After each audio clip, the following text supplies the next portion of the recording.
Ito ang babala ni Pangulong Duterte sa taong bayan na ngayon ay nagtutugma sa gusto nilang mangyari.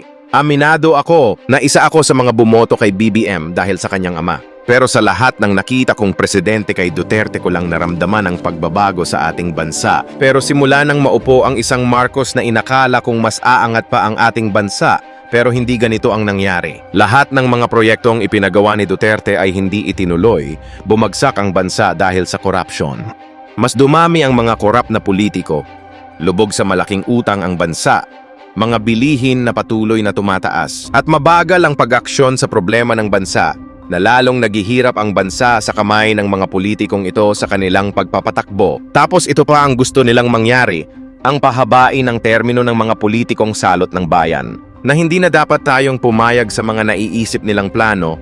Kung mangyayari ito, kawawa ang sambayan ng Pilipino. Eto, panoorin nyo. Ito yung konstitusyon ngayon. Bantay kayo dito, bantay kayo dito. It would have a long and lasting, miserable life for you all. Ito yung konstitusyon natin. Ang una talang gumalaw nito, iba-iba niya, si Marcos. Maniwalat ka hindi. After a few decades, ang pangalawang taong gustong kumalkal ng konstitusyon natin, putang ina, Marcos rin. Yan lang ang target nila. Ito, excuse yan ito para mabuksan lang ang konstitusyon. Hindi mo sabihin na ito lang ang galawin namin. Pag nagalaw yung konstitusyon, putang ina, walang makakapara. Lahat na, everything goes. Ang gusto nilang pakialaman, ito, yung termino ng tatay niya, na binalastog niya, at itong konstitusyon ngayon, ni Martin Romualdez, asawa ni Lisa, kasi si Bongbong. Ano ang gusto nila? Pahabaan ang konstitusyon. Kasi noon nga, nilampastagan ni Marcos, napaalis siya sa Pilipinas, sinauli yung original. Pero, ginawang original, pero ang ginawa, one term lang ang president.